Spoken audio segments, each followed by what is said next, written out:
नमस्कार मित्रांनो. शेतकरी कर्जमाफी 2026 आणि या कर्जमाफीबद्दल अनेक शेतकऱ्यांच्या मनामध्ये विविध प्रश्न आहेत. कारण या जी-आर आल्यानंतर देखील अनेक गोष्टींची स्पष्टता शेतकऱ्यांना येत नाही आणि त्यामुळेच विविध प्रकारची स्पष्टता आणि नक्की किती शेतकरी या लाभासाठी पात्र ठरणार आहेत. कोणाला 2 लाख रुपये, कोणाला 50,000 रुपये, कोणाला वन टाईम सेटलमेंट आणि कोणाला पात्र असून देखील फक्त 50,000 रुपये अशा पद्धतीने विविध कॅटेगरीमध्ये लाभार्थ्यांना यावेळी लाभ दिला जाणार आहे. आणि मग यातील एक महत्त्वाचा प्रश्न आहे, की 2026च्या कर्जमाफीमध्ये ज्या शेतकऱ्यांनी 2019 रोजी कर्जमाफी घेतली होती, ज्यांना महात्मा ज्योतिराव फुले कर्जमाफी योजनेचा लाभ मिळाला होता, त्यांना पुण्यश्लोक अहिल्यादेवी होळकर शेतकरी कर्जमुक्ती योजना 2026 अंतर्गत नक्की कशा पद्धतीने लाभ दिला जाणार आहे?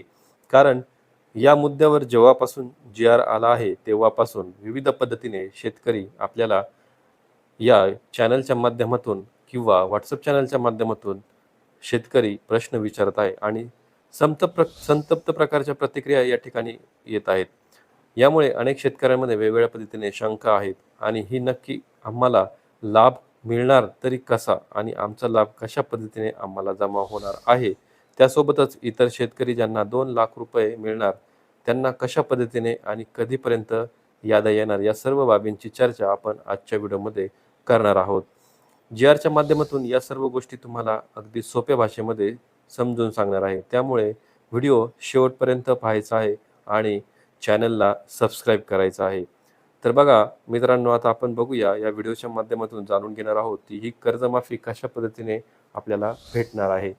तर सगळ्यात आधी तुमच्यापर्यंत शेतकरी मित्रांनो आपण या ठिकाणी बघूया कर्जमुक्ती योजना जी-आर आपल्याकडे जो आलेला आहे तो जी-आर पाहणार आहोत आपण. तर या जी-आर या ठिकाणी बघा हा जी-आर आहे आणि या जी-आरमध्ये सर्वात महत्त्वाचा विषय म्हणजे की नक्की 2019 साली ज्यांची कर्जमाफी झाली होती त्या शेतकऱ्यांच्या बाबतीत विषय काय आहे?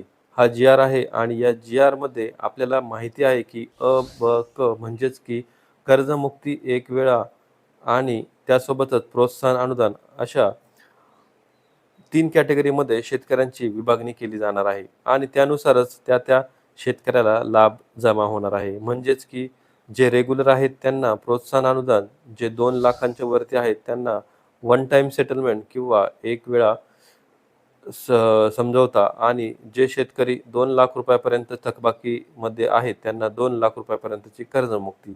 अशा पद्धतीने ही कर्जमाफी योजना राबवली जात आहे. तर या कर्जमुक्तीमधील वरचे 2 पॉइंटमध्ये काय सोपा विषय आहे, मी तुम्हाला आता आधीच सांगितलं आहे.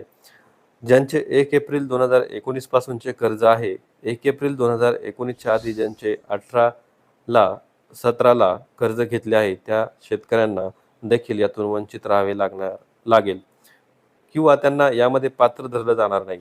त्यासोबतच ज्या शेतकऱ्यांची 31/3/2026 पर्यंत कर्जाची परतफेड झालेली नसेल किंवा झालेली रक्कम आहे, तर ती रक्कम त्यामध्ये ग्राह्य धरली जाईल. इतर जी पुढची रक्कम आहे तिला ग्राह्य धरली जाणार नाही. परंतु यातील सर्वात महत्त्वाचा एक मुद्दा आहे, ज्यावर मागील अनेक दिवसापासून चर्चा सुरू आहेत आणि विविध प्रकारच्या संतप्त प्रतिक्रिया शेतकरी या ठिकाणी देत आहेत. शेतकऱ्यांचा प्रश्न येत आहे, की आम्हाला त्या ठिकाणी सरसकट कर्जमाफीची अपेक्षा असताना, सरसकट कर्जमुक्तीची अपेक्षा होत असताना एकतर 2 लाख रुपयापर्यंत कर्जमाफी आणली आणि त्यातही अशा पद्धतीने चुकीच्या अटी टाकल्यामुळे आम्ही या योजनेच्या लाभापासून अपात्र राहत आहे. त्यामुळे या अटीची अंमलबजावणी न करता ही अट काढून टाकावी आणि मग कर्जमाफी द्यावी. आता ही अट कोणती आहे? तर चला या अटीबाबत लगेच माहिती घेऊया. तर बघा या जी-आरच्या माध्यमातून या ठिकाणी 3 नंबरची अट आहे आणि या अटीमध्ये ज्या शेतकऱ्यांनी यापूर्वी महात्मा ज्योतिराव फुले शेतकरी कर्जमुक्ती योजना 2019 या योजनेचा लाभ मिळाला आहे, अशा शेतकऱ्यांना एक किंवा अनेक बँकांकडील सर्व कर्ज खात्यातील एकत्रित थकबाकीची रक्कम महत्त्वाचा मुद्दा आहे. वर घेऊन तुम्हाला दाखवतो बघा. थकबाकीची रक्कम किती आहे? व्याजासह एकूण रक्कम रुपये 50,000 रुपयापर्यंत असल्यास त्यांना या कर्जमाफी योजनेअंतर्गत 50,000 अधिकतम मर्यादेपर्यंत कर्जमुक्तीचा लाभ देण्यात येईल. विषय समजून घ्या. समजा एखादा शेतकरी आहे, ज्या शेतकऱ्याला 2019 सालच्या कर्जमाफीचा लाभ मिळाला होता आणि त्या शेतकऱ्याने आता परत एक कर्ज घेतलंय आणि त्या कर्ज परत एकदा थकबाकीमध्ये गेलं.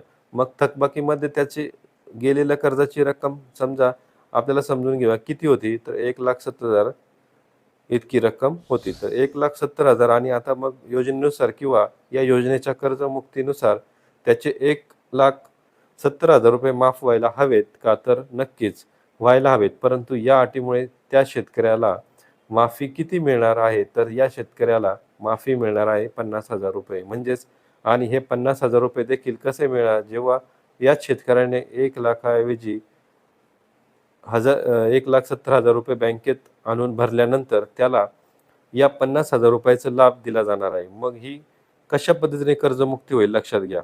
आणि असे अनेक शेतकरी आहेत, जवळपास आकडा समोर आला असता यामध्ये 111,00,000 असे शेतकरी आहेत, की जे या एका अटीमुळे त्यांचा 2,00,000 रुपये नाहीतर त्यांना फक्त आणि फक्त 50,000 रुपये लाभ मिळणार आहे. अशा पद्धतीने हा मुद्दा आहे.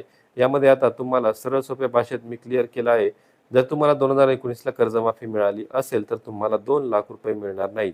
तर तुम्हाला जास्तीत जास्त 50,000 रुपये रक्कम मिळणार आहे. म्हणूनच जे शेतकरी वारंवार विचारत आहेत, त्या शेतकऱ्यांच्या यामधून शंका दूर होणार आहेत. आणि यामुळेच अनेक शेतकऱ्यांमध्ये संतप्त प्रतिक्रिया या ठिकाणी तयार झालेली आहे. तर आता मित्रांनो, ही होती आजच्या व्हिडिओची माहिती. तर आवडली असेल तर नक्कीच चॅनलला सबस्क्राईब करा. लय भारी माहिती जी बदल घडवते. भेटूया पुढील व्हिडिओमध्ये. तोपर्यंत जय हिंद, जय महाराष्ट्र. धन्यवाद.